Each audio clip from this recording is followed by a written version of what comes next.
কিচ্ছু নাই লগে, কিচ্ছু নাই, একটা স্কুটি সাইকেল কিচ্ছু নাই। ভালো কথা, উনি আমার সাথে ম্যাডামের কথা ছবিটা তুলছে এদিকে বসা। আরে কেন আর কথাটা বলতে অন ডিউটি তো হ্যাঁ সে ছবিটা তুলছে যখন আমি তুলতে বসা। আমি আপনার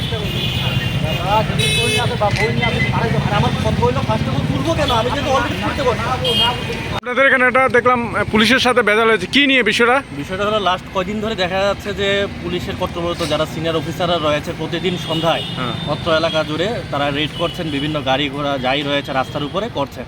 অবশ্যই আমরা আইনের ঊর্ধ্বে তো কেউ নয়, সবাই আমরা সকলেই সমান, কিন্তু দেখা যাচ্ছে যে আজকে যেমন একটা ঘটনার সম্মুখীন হয়েছে, দেখা যাচ্ছে যে অনেকে চলতি অবস্থায় কিংবা থামিয়ে বাইকে কিংবা স্কুটিতে বসে আছে, তারপরও তাদের ক্ষেত্রে ছবি তোলা হচ্ছে ফাইন করার জন্য।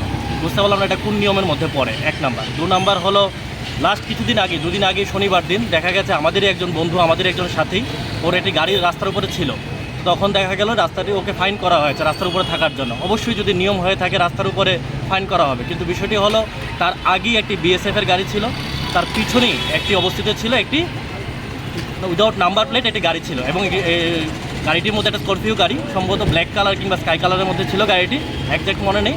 সেখানটা একটা বিজিবির পতাকা লাগানো ছিল। তখন আমরা এখানে একটা অংশ ছিলাম, আমরা বন্ধুবান্ধব যারা সাথীরা ছিলাম, আমরা এডিশনাল এসপি নতুন এসেছেন একজন লেডি অফিসার, ওনাকে সম্মান জানিয়ে ওনার যে কাজ তাকে সাধুবাদ জানাই, আইনের ঊর্ধ্বে আর কেউ নয়। কিন্তু দেখা গেল মাঝখানে যে আমাদের গাড়িটি ছিল এই গাড়িটিতে ফাইন লাগিয়েছেন, কাগজ লাগিয়েছেন। তখন আমরা প্রশ্ন করলাম যে পিছনে যে গাড়িটি রয়েছে তার সামনে যে বিএসএফের গাড়িটি রয়েছে ফাইন হবে না কেন? তো উনি জবাবের পিছনে বললেন যে এটা নাম্বার প্লেট নেই, তাই আমরা কিছু করতে পারছি না। তখন আমরা বললাম ঠিক আছে, নাম্বার প্লেট নেই তাহলে তো আরও ভালো, কারণ ব্যাপারটা হলো উইদাউট নাম্বার প্লেট কীভাবে গাড়িটা চলতে পারে। উনি বললেন যে আমাদেরকে শেখাতে হবে না কীভাবে নিয়ম কারণ কীভাবে পুলিশের কাজ করছে। তখন আমরা বললাম পুলিশের কাজ করছে, তার জন্য তো রাজ্যের এই অবস্থা। পুলিশ যদি এতই ভালো কাজ করতো তাহলে রাজ্যে আর প্রতিনিয়ত এত মানুষ আক্রান্ত হতো না, যুব থেকে শুরু করে বৃদ্ধ আক্রান্ত হতো না প্রতিনিয়ত, এটা হোক রাজনৈতিক কিংবা অরাজনৈতিক। পাশাপাশি দেখা যাচ্ছে যে নারী নির্যাতন, তারপর রেপ, তাহলে কোথায় পুলিশের ভূমিকা? তার থেকে সবচেয়ে লজ্জনীয় বিষয় হলো গাড়িটির মধ্যে একটি বিজেপির পতাকা ছিল বলে আমরা বললাম যে কি বিজেপির পতাকা আছে বলে আপনার সাহস হচ্ছে না? উনি তখন আমাদের দিকে তেড়ে আসলেন যে না তোমরা কি বলতে চাচ্ছ, আমরা তোমার এগেনস্টে অ্যাকশন নেব।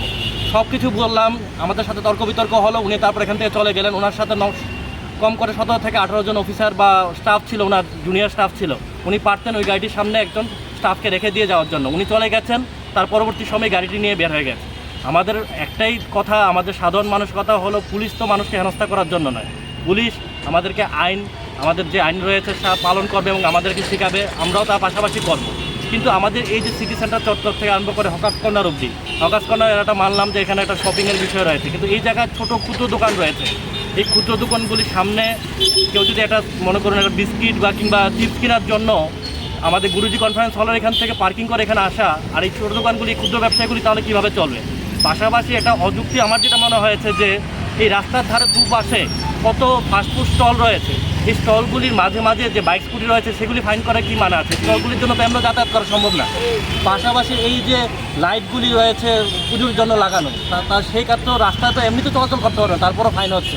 আমাদের একটাই দাবি, এবং সাধারণ মানুষ এখানে প্রতিনিয়ত হেনস্থা হচ্ছেন, পুলিশের কাজ করুক, কিন্তু নিয়ম অনুসারে নিয়মটা যাতে সবার জন্য সমান হয়, এটাই আমাদের দাবি।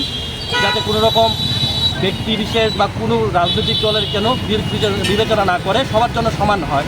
এবং এটা অবশ্যই ভাবা উচিত, সরকার এটা পরিকল্পনা করা উচিত যে রাজ্যের এই যে রাস্তার যে দুপাশে ফাস্টফুড স্টল রয়েছে, মানুষ এমনি যাতায়াত করতে সমস্যা হচ্ছে, কিন্তু এর মাঝখানে স্কুটিগুলি কোথায় যাবে, বাইকগুলি কোথায় যাবে, তার জন্য একটি অবিলম্বে একটা পার্কিংয়ের ব্যবস্থা করা উচিত, যাতে করে এই এরিয়ার ক্ষুদ্র ব্যবসায়ীগুলি বাঁচতে পারে।